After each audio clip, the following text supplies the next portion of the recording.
Mustang Sally, Mustang Sally. Welcome to the channel. Welcome back if you're new, or I guess welcome back and then welcome to the channel if you're new here. My name is Anakin. We're about to be doing a tarot reading, so let's get into it. Without further ado.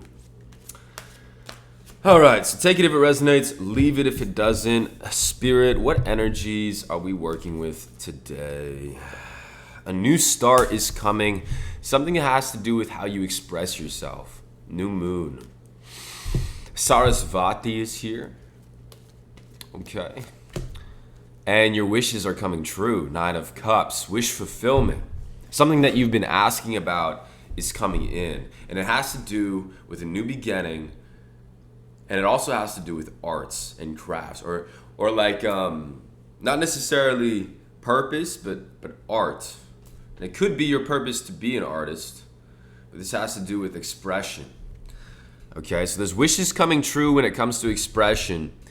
This could be like a job opportunity that aligns with your hobbies, something that you feel called to do, but also is going to provide for you now. A new start. Okay, let's look into it. Luna. I don't know what that. Hold on, I'll be right back. All right, Luna. Let's see what this says. Okay. This card represents the freedom of desire and the illuminated path of moonlit dreams. The night can bring comfort to let your imagination fly and to show your wild side. In the dark, our subconscious can bring to the surface vivid clues of a hidden situation. You can achieve your goals and desires if you pay close attention to the limitations of logic and reason. This card can also represent prophetic dreams and the unrealized wild side that calls upon you. So, I mean, okay. All right, what am I feeling from you? I'm feeling like hidden, latent gifts are coming to the surface. Your logical and reasoning mind, the part of your mind that tells you how things work and plans out things and schedule things, that part of your mind is taking a back seat to your right brain. Your right brain is coming in and saying, okay, I know how to make all of the connections happen. And your left side of your brain is like, well, how? And the right side is like, well, that doesn't matter. We're just gonna do it. And it's sort of like this brain coherence that's happening within you, okay? And this is a result of you doing the work. This is a result of you digging into that aspect of your psyche and asking the tough questions and doing the alchemy and doing the breath work and doing the things that you have been doing. Now you are on the precipice of something incredible, and it will be something that unlocks I was talking to Olivia the other day, and she was saying how she was having a vision of playing the guitar on like when you on an acid, right? You take acid or you take LSD, and then you pick up an instrument, and all of a sudden you just start playing that thing like you've never played it before. But it's what's happening is I'm feeling like these past life skills are coming to the forefront for you, okay? And so your abilities when it comes to art from your past lives, and I'm feeling like there's a whole bunch of past life memories that are about to begin to show themselves to you, okay? There are many. I feel like there are hundreds, okay? I feel like there's even thousands of past life memories that you are involved with. Now, I have a feeling that Spirit is wanting me to tell you, yeah, exactly. You're going to receive the ones that you need to receive when you need to receive them. All you have to do is ask. All you have to do is ask. That's what I'm hearing. All you have to do is ask. Just ask, and it will come through. Be bold and make the first move, okay? So, when you're doing this thing with whatever the art is, okay? Follow your instincts first, and then let the rational thinking mind catch up later. Okay, so if you're playing a flute or an instrument or a guitar or whatever, let your fingers move and then let your rational mind keep up with it, or follow it after, because your body is going to teach you. Your body knows more than you know. I was watching an Instagram post, I think it was yesterday. It was like a sound healing post, and he said, you may not believe in sound healing, but your body already does. And I thought that was very spot on. Okay. All right, what else we got going on? King of Wands, leadership energy. This is proper leadership energy. This is leading with love and governing with a sense of spirit. It's also having to do with the sacral chakra connected to the heart. Okay, the three here, the sacral, the solar, the heart. Sacral is all about ritual, solar plexus is all about authenticity, and then the heart space is about compassion. So you're leading not only authentically, but you're leading with compassion, and you're using discipline to lead. Okay, I was watching Alan Watts again yesterday, and I love Alan Watts, and he was talking about discipline and in the real world, and he said it does play a role in your life to have discipline. I forget what he said about it right now. Actually, hold on, I'm trying to think. Well, he spoke about ritual and discipline, and I'm paraphrasing for sure because I don't remember exactly what he said. But he was talking about the importance of discipline and the role that it plays in the spiritual journey, and that if you what he was talking about was not necessarily the discipline of doing things. What he was talking about was the discipline of thinking and societal standards, and having to discipline the mind to not think in the way that society has trained it to think. And it requires discipline. But doing that, because you do that, you are definitely outside of the realm of the regular being or the ordinary person, so-called ordinary person. And you are a leader in your field. You're a leader in the world around you. Okay? And so what is this leadership energy trying to tell us right here? Two of Wands, casting a vision. You've been building a vision in your subconscious mind that is about to come to the surface. They're saying journaling. They're saying talking to yourself. They're saying continuing with what you're doing. Okay? It looks like your back's turned to something though. Okay? Your back might be turned to negative relationships. You're no longer focused on people who are not serving you. You've turned away. You've said, okay, I actually have to focus on my goals. I have to focus on my purpose. And I'm not going to deal with any negativity, any drama, anything that would not serve me. I'm not, look at this.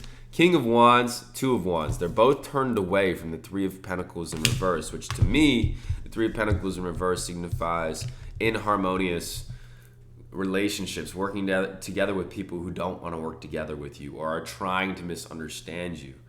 Okay?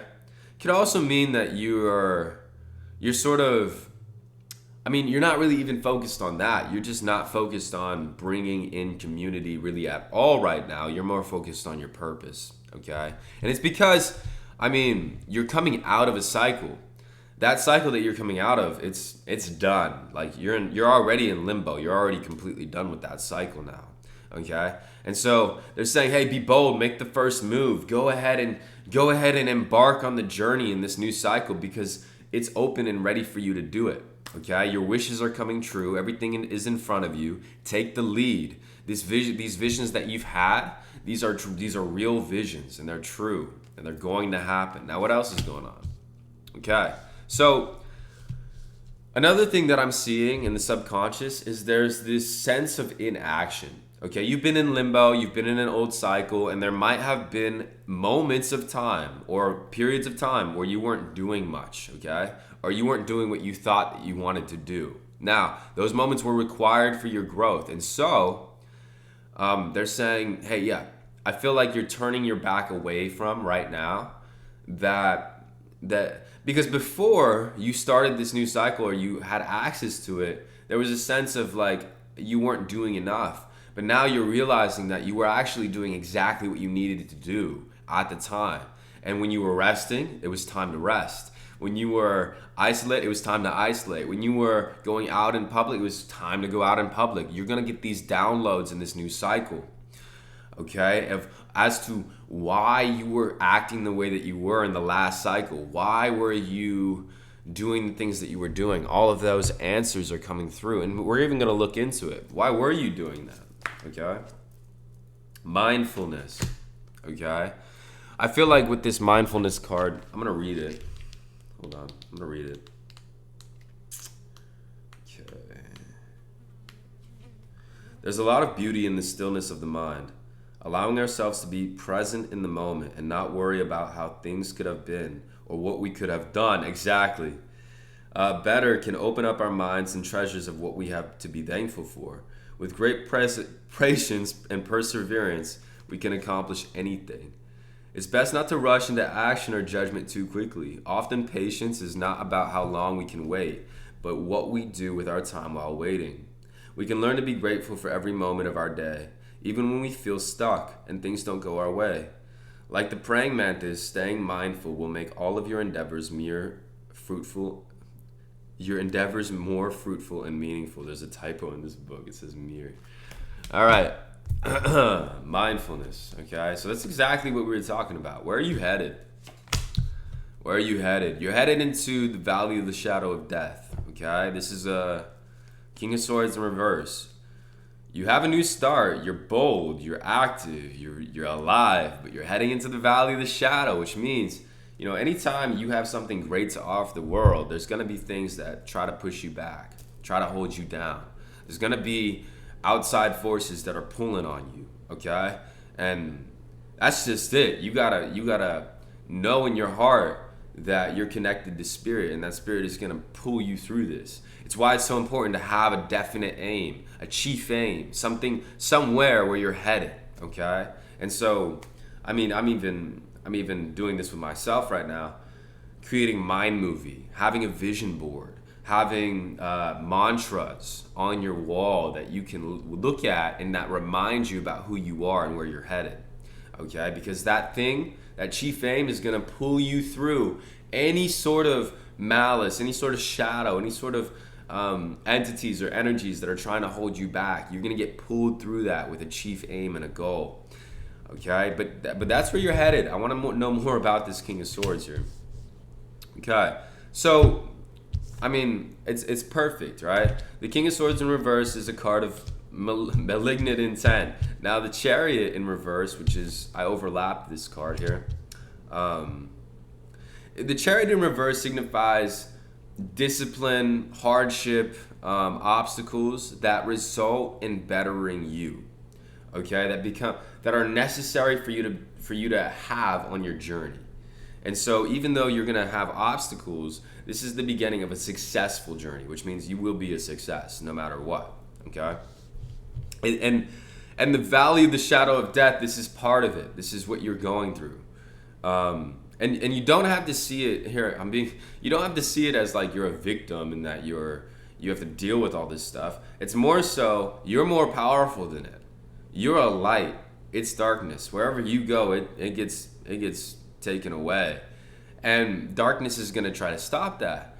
But it's not because you're a victim to the darkness. It's because you are a leader. You're somebody who stands up in the face of darkness. You're an advocate. You're a warrior. You're a warrior of love, right?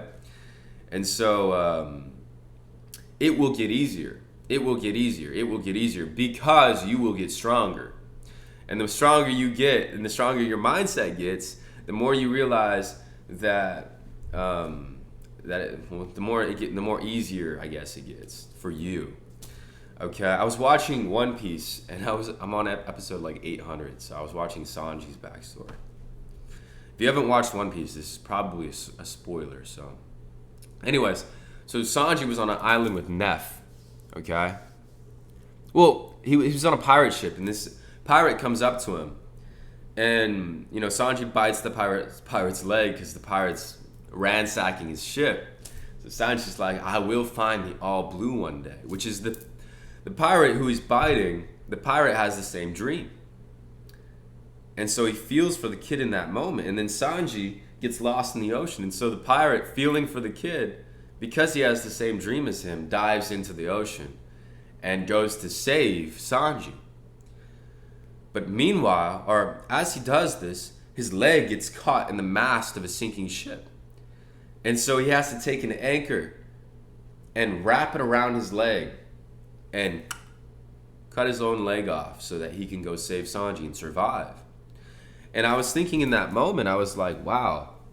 Because at that same moment, I had just been playing a poker game, and there was a cooler situation where I had a full house, they had a full house on the river, and so they sucked me out, they beat me. And I was like, oh, this is like, I was feeling so emotional about it because it's something that I didn't want to happen. And it was the likelihood of it happening was like 2%, and it did happen, right? But then I watched this episode and I'm seeing Neff, and he loses his leg, like big asset, like, and he's a pirate who uses his legs consistently, but big asset for this guy, and he's stoic, cuts his own leg off. He's stoic. He saves Sanji. He brings him to the island. He puts him on the island. There's only enough food for a week for Sanji, or like however long, right? So he bundles up some gold and shows Sanji that he has food, but it's not food, it's just gold. And he gives Sanji all the food. He says, go over there. We're going to be separated. And after a week, Sanji comes to steal some food from Neff, and he realizes he doesn't have any. This is total spoilers, so I hope you watch One Piece. But anyways, Sanji comes up to Neff and he's like, what happened? Why didn't you have any food? Neff's just sitting there stoic. And what I'm realizing, what I'm learning from watching this scene play out, is this guy is presenting like true masculinity. Like it's not even just that. It's just he is in the present moment. And even though he lost his leg, he's not going to sit there and cry about it. He's going to move on. You know, he already did. You could tell by his demeanor in the show. You could tell, like, he made the decision to give Sanji the food, and that was that. And there was nothing else that was going to happen. He made the decision to save Sanji, and he gave up his leg to do it. He made the decision to do something, and he did it, no matter what happened along the way, okay? And so I'm getting that energy from you, and I'm feeling like that story is sort of like a story that you might have to go through. But it's not like you're gonna lose your leg or anything, but I do feel like there are obstacles that will come up, and these obstacles will show you how strong you truly are, okay? We have the 4, okay.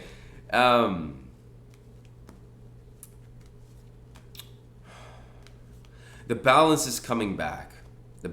That's what it is. The obstacles are coming in to work you out, to bring back balance. And it's only temporary. You know, these obstacles are beneficial, first of all, and they're temporary. It's short-lived. And what they're doing is they're basically getting your consciousness back in alignment with who you truly are. Confirmation verb. Okay? There was things knocking you off your path, and you need to experience a little bit of, like, I don't know. I'm seeing like arguments. I'm seeing arguments. I'm seeing fighting with people, maybe family, okay? Maybe a little bit of shouting, okay? Maybe you get loud with your family. And this is the obstacle, or they get loud with you, or there's some sort of conflict that happens.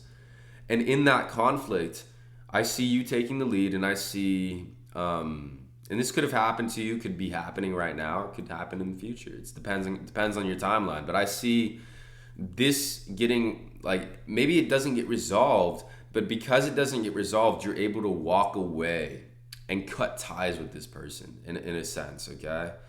And like, it's working you out to bring your chakras and everything back into alignment. But it might look a little nasty. It might look a little bit, wow, we're already at 19 minutes. Holy moly. It might look a little bit nasty. It might look disgusting, okay? It might feel weird. It might be societally unacceptable. Like, well, okay, blah, blah, blah. And then you leave. And then they're like, How could they? How could they do such a thing to me? I can't believe that they would do that to me. Blah blah blah blah blah. I know. Meanwhile, you're like, da, da, da, da, da. I don't really care. Blah blah blah blah blah. That's what I'm imagining in my mind. Okay, let's keep going. And what is this alignment going to bring you? Well, first of all, it's going to bring you your wish fulfillment. We know a new start is coming. We know that you're going to unlock some sort of gift when it comes to the arts. Okay, something that is unlocking. And okay, here we go. You were giving way too much. So in some aspect of your life, you were giving too much energy to something, okay, or somebody. And that energy is going to start coming back to you because of how this works, right? When you give, you're going to receive, but there was a gestation period. There was like a holding on to that energy. You were giving, giving, giving.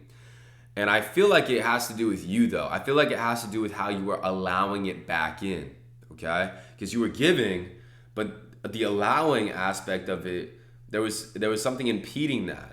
Now that you've gone through this conflict, or that you will go through this conflict, that impeding nature will go away, and you'll start to receive what you need to receive, okay? 5 of Wands upright, okay. Okay, so this is going to require some fiddling.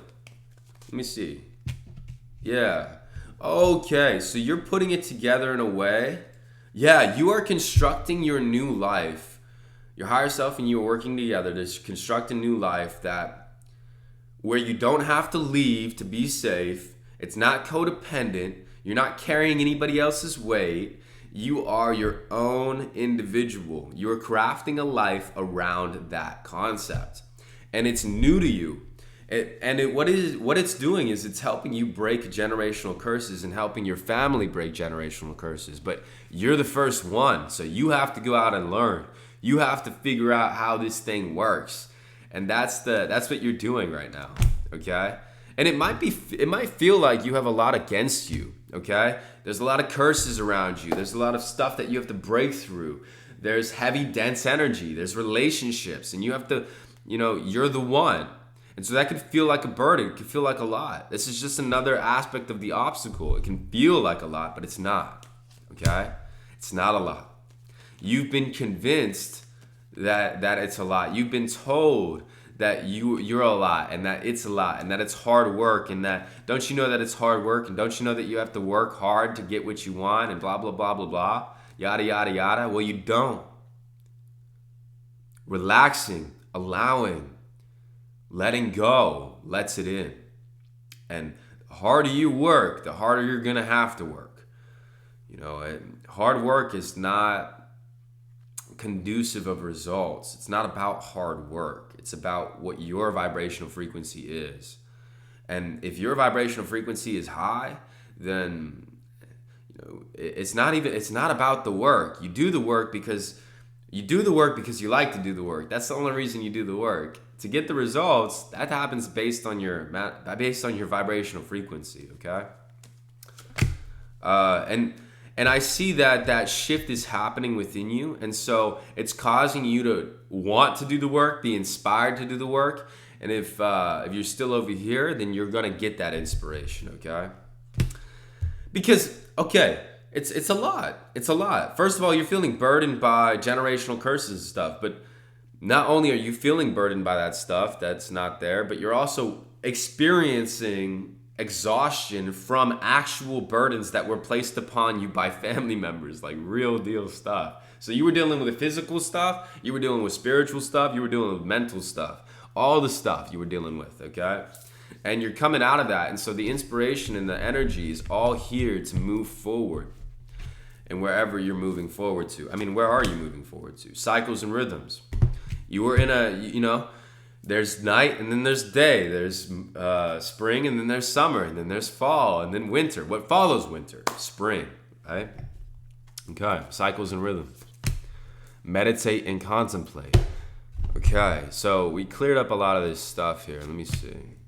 9 of Wands in reverse. With the 10 of Wands in reverse as well. Cycles and rhythms. You're releasing a lot of burdens. Okay? Lots of burdens. Yeah, Moon in reverse. Oof. Moon in reverse. I'm actually going to pull this up. I want to see. There's a lot of meanings behind this card. Hold up.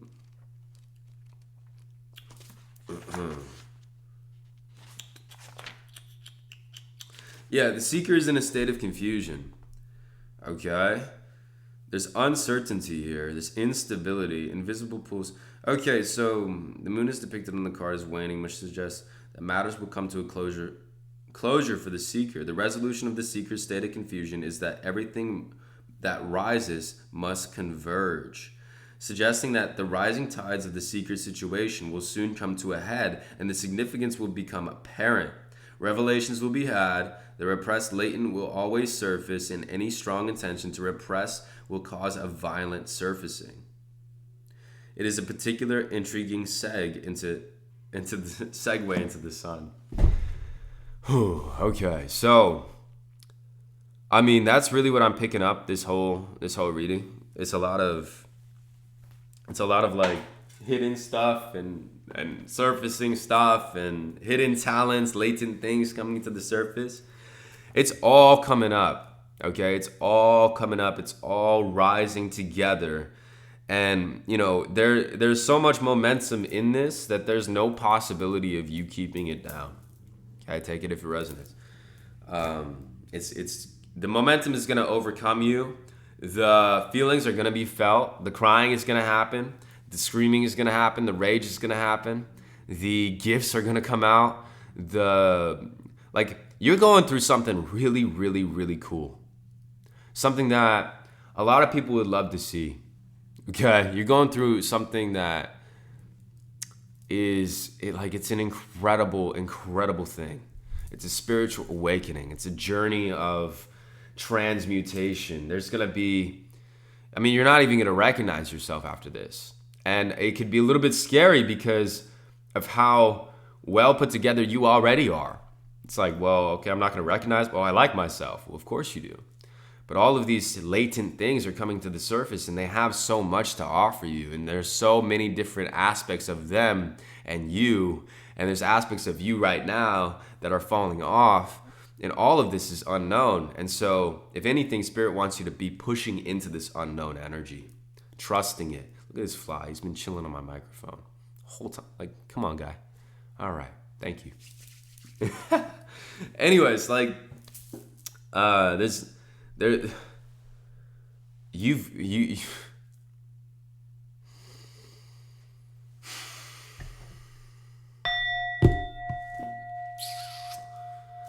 I think that's where we're going to leave it, though. It's all converging together. Spirit knows that you're something special. And so write it down, record it, do something with it. Show the world it. Or show yourself it. If anything, journal about it and look back on it in a couple days or weeks and look back on who you were and what you were going through and how it felt to go through that stuff. It's super important. Okay? Namaste. That's where I'm going to leave the reading today. Have a wonderful rest of your day. If you would like a private reading, down below, you know what to do. Bye-bye.